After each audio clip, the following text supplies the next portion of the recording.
Welcome to AirSpace from the Smithsonian's National Air and Space Museum. I'm Matt. And I'm Emily. It's the holiday season, and that means millions of people are traveling by air.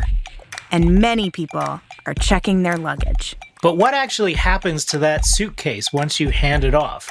We went behind the scenes at Dulles Airport, into the basement, and out on the tarmac to learn how the baggage system works. We're following a suitcase from check-in to baggage claim. Today on AirSpace, sponsored by Lockheed Martin.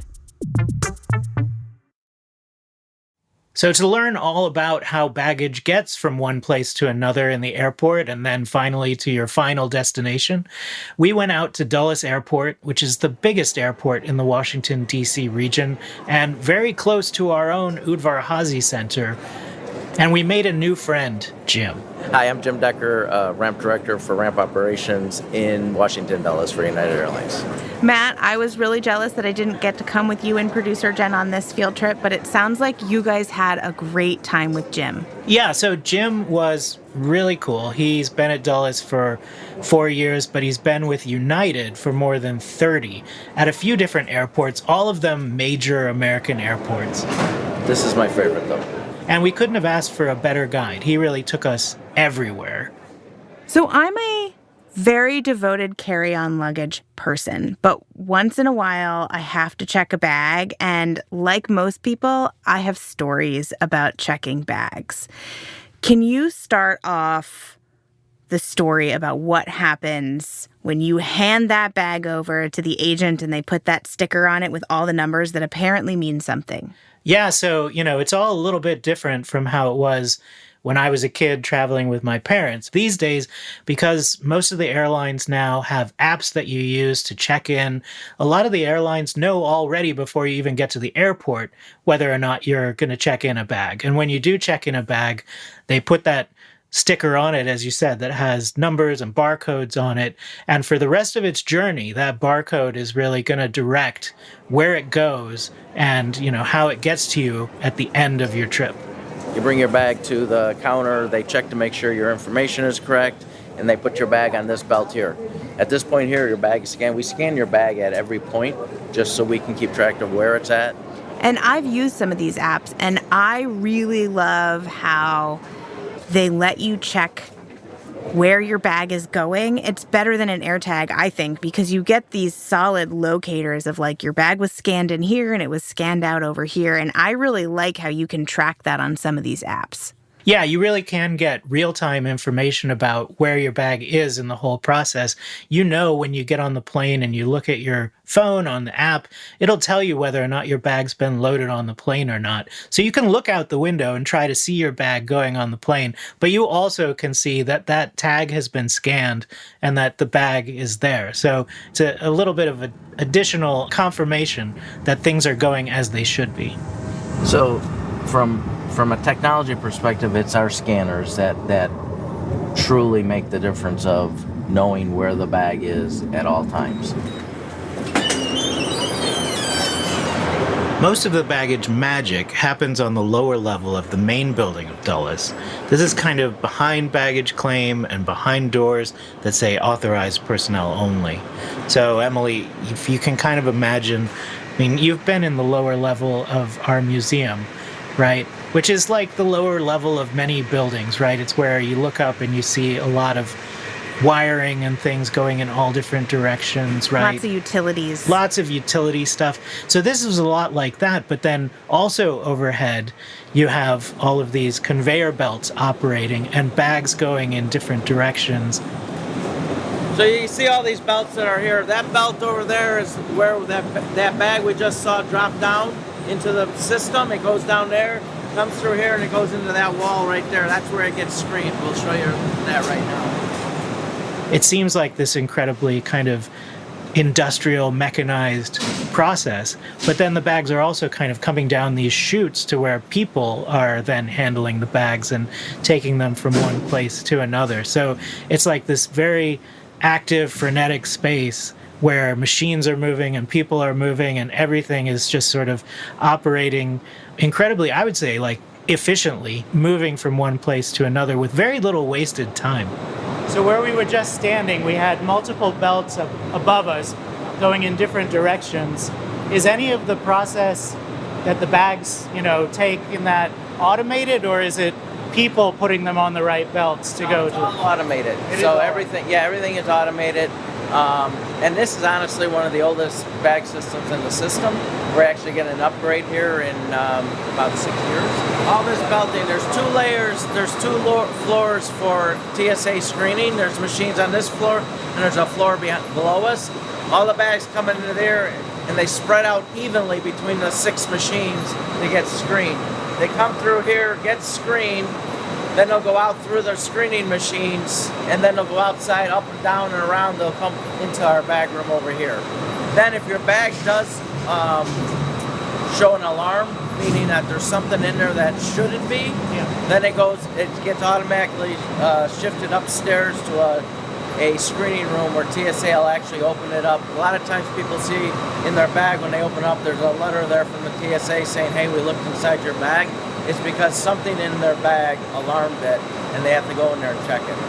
And I think the whole TSA thing is always a little bit of a surprise to me, even though it's not a surprise to me because the number of times my checked bags get that little... Do you ever get that little notice inside, Matt, of like, TSA also checked your checked bags? I don't know if you're like me. I'm always checking weird things in my luggage. Are you not? Well, I mean, when I go to California in particular, and I come back here to DC, I do like to bring with me certain hot sauces and salsas and tortillas and things that I just can't get the type that I like out here. So I will have lots of food sometimes coming back from California, stuff that you can't really bring in your carry-on. Yeah. I think for me, it's the hazard of being a geologist because there's usually all kinds of like hammers, rocks, tools, and I have to imagine the tools look super suspicious as those checked bags are being checked by TSA in a way that a traveler doesn't get to see happen. And so whether or not your checked bags have been checked in that way is always a bit of a surprise once you get your bags back. Right.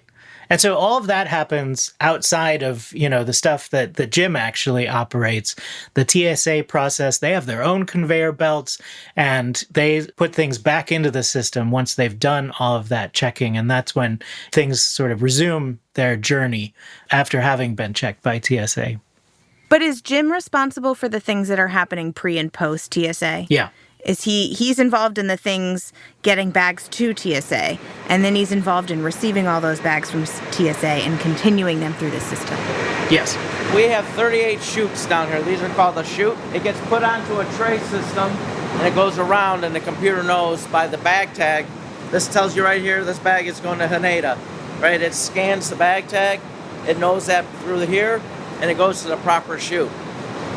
Once it comes down here, our gentleman or ladies will take it off the cart there. They will actually scan it, put it into the proper container.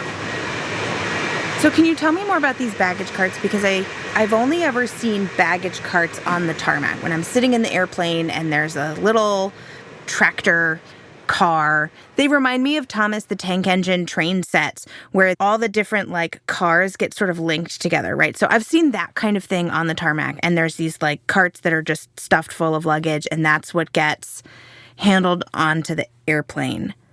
When Jim's talking about carts, is he talking about carts that are getting the bags in to the airplanes, or are there also carts inside the airport?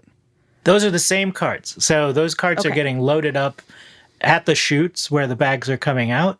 And then once those carts are loaded up and all of the bags that are supposed to be there are there, that's when they go out on the tarmac and get delivered to the airplane. And in fact, there are 2 types of containers or carts that your bag might go into, depending on the size of the airplane that you're flying on. If you're flying on a large plane, some of these carts actually get lifted up into the airplane, so the bags don't actually come off of the cart. The cart goes into the airplane. But if you're flying on anything smaller, then your bags are being loaded by hand from the cart into the aircraft. So you might see 2 types of cart out there on the tarmac when you're boarding your plane. These all go on our wide-body aircraft. This is what we call a ULD. This actually, we fill the can up like you see behind you. On that can there, when it gets filled up, We actually just push it off onto a machine that puts it up into the airplane. That's your wide bodies. That's your 767s, your 777s, and your 787s. All your narrow bodies, we put those in a cart so we can go down here and see. So you just missed him scanning the bag, but he scanned the bag into this cart. What this does now is we have a team of employees that sit in what we call our SOC, our Station Operations Control Center. They sit there and monitor all bags, all people and bags, right? So we know that we're going to have so many bags for each flight by their scanning. I love this point because I've only ever seen the Thomas the Tank Engine train of small carts where they take the bags individually out of the cart. But this summer, I saw for the first time ever the big carts. And watching the machine take the giant container of luggage and move it onto the airplane hurt my head a little bit. But it was because it wasn't just like a slide it onto the plane. There was this whole choreographed mechanism that made it happen. And it was super interesting to watch. Also, I'd been awake for 30 hours, so everything's really interesting at that point. Yeah, I mean, when you talk about it being so super coordinated, one of the things that we learned being there at Dulles with Jim was that a lot really goes into deciding how to load the airplane. They know ahead of time how many passengers are going to be on the plane, where their seats are within the plane, so where the weight is going to be inside of the body of the aircraft, and they can then load the plane so that they're not overloading any one part of the plane and putting it off of balance. And we have to put bags and cargo depending on which end, weight and balance of the airplane. So depending on how much fuel it needs, the temperatures, how far it's going, whether that's going to happen, how many passengers are on board, where the passengers are sitting, depends on where we put the stuff. I think it's really interesting that they load the bags into the plane in such a specific way. And I think I'm surprised by that, and maybe I shouldn't be, given that I have been on an airplane before that was so empty that before takeoff, the flight attendants redistributed the passengers across the entire airplane to make sure that the human load was distributed properly in the cabin to reflect, I'm assuming, what was done with the luggage load inside the belly of the airplane. And it all makes sense now. Right, and you might have this idea that the cargo hold of the plane is just a big empty space, but in fact it's divided up into different areas that the crew call pits. So like I said, this is the cargo compartment. It's broken into 3 different areas. That's pit 1, pit 2, pit 3. Right, and you can see pit 3 is much larger, right? And this is all manually processed. So somebody puts a belt loader up to the airplane, and they actually have to load every bag or piece of cargo by itself. So then we put these nets up to secure, so when we open up the door, that the cargo stuff, because it's shifting in flight, won't shift. And, they do get real-time information from the flight attendants as well. If things are not looking the way they're supposed to, or, the way that they thought they were going to look in the cabin of the aircraft, they're getting information about any of those changes that they can account for then with where they're putting the bags.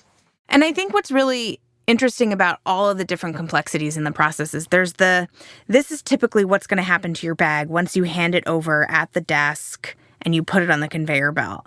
But it seems like there's a lot of different things that can happen in terms of when you're checking in with respect to your actual boarding time. I remember one time my bag being a little bit late, and I went down to check in baggage claim, what was going on. And they were like, well, your bag has a flight to Atlanta, but it currently doesn't have a flight from Atlanta to Dulles. And I was like, how is my bag in Atlanta when I'm in Denver, right? It was one of those situations where the bag got checked early enough that they were like, let's just get a head start on this. And no worries, we came back together in the end, a little later than expected. Right, and that does happen to not every bag, but every now and then if a flight is, say, already a little bit overweight, there's too much luggage on it, they might send your bag on another flight and get it to your final destination, sometimes before you, sometimes a little bit after you, but you will be reunited with your bag, but your bag might not be flying with you. Right. And it's not usually that big of a deal, but it's one of those things where it differs from the organized chaos, but there's good reasons for those kinds of exceptions to happen. Yeah, and you might also, since I know you like to travel with your carry-on and you don't like to check bags, Except for when they gate check. right, at the last minute, suddenly you have to check your carry-on, and that's happened to, I think, all of us at some point. It happens to me pretty frequently because I'm never in one of the early boarding groups. I'm always towards the end and have to do the gate check, and I never really mind because it's very easy to do at that moment. But that obviously doesn't follow the same process we're talking about all the sorting and moving through the system. That gets checked right there into the airplane from the gate. So what about a transfer mat? Because there seems like there's all this organized chaos, but sometimes you have a really fast layover. How are they able to get the bags where you're going? So if you have a really quick transfer or, very short layover between your connecting flights, but you're flying on the same airline, probably those planes are coming in and leaving within a group of planes that it's referred to as a bank. And so they know exactly where those other planes are going to be for everybody who's connecting. They know where the bags need to go. So that can all be done really quickly because it's all been planned out, choreographed ahead of time. The other bags, we segregate by if they're what we call hot, meaning they are going out within an hour. So any bag that's going out within, it's 11:08, 12:08, we will take directly to the other aircraft, what we call tail to tail. So let's just, for instance, this plane here is going in Haneda here at D5. If we have bags on this and it's going out at, like say 11:55, we'll take the bags from this aircraft directly to that aircraft, drop them off there. If they're cold bags, meaning anything over an hour from departure time, we'll take them to the bag system that you saw, or we have another belt that's over here on this side, does the exact same thing, similar, just like that, but those bags are mainly coming from customers that are here in Washington. This other one we use for what we call transfer bags. The bags will stay there until it's time, that 45 to an hour time frame, then we'll take them out to the aircraft so they can actually load the airplane. The bags also don't have to wait in line in the bathroom or get snacks. That's right. Yeah, the bags don't have any of those inconvenient human needs. So once you land in your final destination, assuming your bag is on the exact same airplane as you, what happens once the bag gets offloaded? Let's assume the Thomas the Tank Engine small cart situation. Yeah, so now that you've gotten to your final destination, you're at your destination airport, the cart with the bags is going to go back into the airport, and your bags are going to go straight onto that baggage claim conveyor belt, where you're going to be reunited with it and take it and go to your hotel or to your cousin's house or wherever it is that you're going. Okay, so now I want to ask you some questions about any insider scoops that Jim gave you about bags. And how do I make sure my wheels don't fall off? And Jim's been doing this for 30 years. What did Jim tell you that the rest of us need to know about checking bags? Yeah. Well, there is this terminology called baggage hygiene, which I think is kind of a nice way of describing it. But what you can do with your bag to make sure that it goes through the system easily, without damage, without causing any trouble. It actually would be easier for the baggage handlers if bags didn't have wheels. But at this point, wheels are here to stay and they're not going anywhere. But still, there are things you can do. A square bag always helps us, right? But we know that's not the case. Everyone has different sizes and everything. The thing that helps us is if it's a duffel bag or if it's a round bag, to take all the handles, like your carrying straps off, because what happens is it gets caught on things. It'll get caught on the belt loader, it'll get caught in the belt systems of the up front, like when you're checking your bag in. And what happens is the bag gets stuck, and then that's when they could get ripped, and we don't want that to happen to your bag.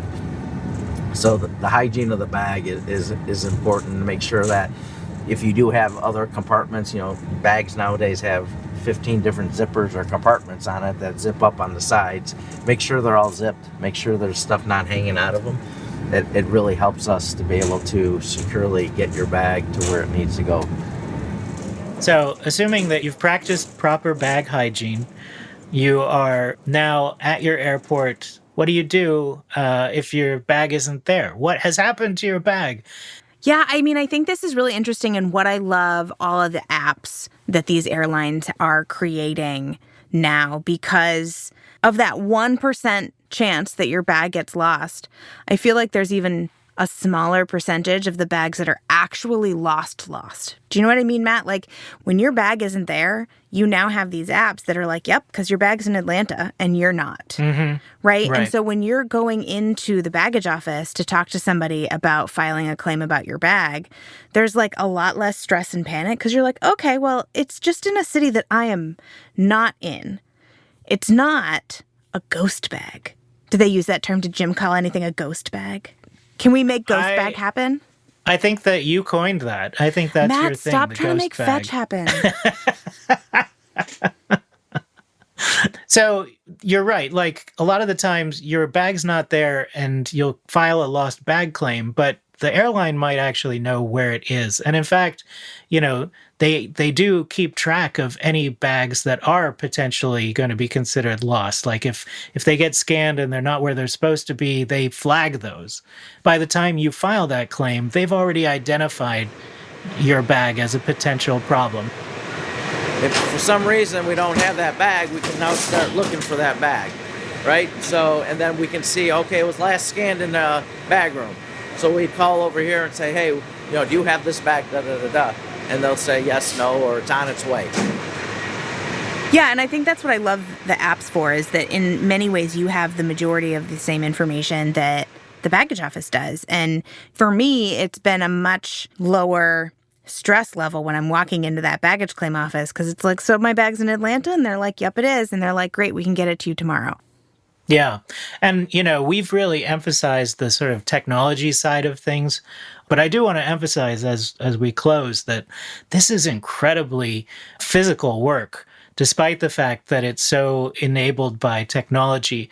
The folks who are doing this work are getting a full day, full body workout. And Jim told us, it's like, he tells all of his new trainees, cancel your gym memberships. You're not going to need them anymore. I think what's really valuable to kind of understand about the whole process is that for as much of it that is automated, there's still an enormous number of hands involved. There's still a lot of humans involved in the process of making sure that bags are getting to their final destinations. That's right. And it was a real privilege to watch some of these crews at work and to sort of get to see how they do what they do. And then, when they weren't working, to get to peek our heads into those cargo bays and see exactly how they're laid out. So thanks to not just Jim, but to all of the folks who were out on the tarmac that day, who we got to see. And, we did get to yield for a mobile lounge / people mover at one point, which I thought was really cool, to be out there driving around with the people movers. AirSpace is from the National Air and Space Museum. It's produced by Jennifer Weingart and mixed by Tarek Fuda. AirSpace is hosted by Dr. Matt Schindel and me, Dr. Emily Martin. Our managing producer is Erica Novak. Our production coordinator is Joe Gurr, and our social media manager is Amy Stom. A big thank you to our guest in this episode, Jim Decker from United Airlines. Additional thanks to Holly Williamson in our comms office and Lena Meserak at United for setting up our tour. Did you know the transcripts of our episodes include citations and extra fun facts, Matt? We love a citation. You can find them linked in the show notes. For additional content, photos, and more, follow Airspace Pod on Instagram and X. We're also on YouTube Shorts. Check us out on the museum's page or sign up for our monthly newsletter using the link in the show notes. Airspace is sponsored by Lockheed Martin and distributed by PRX.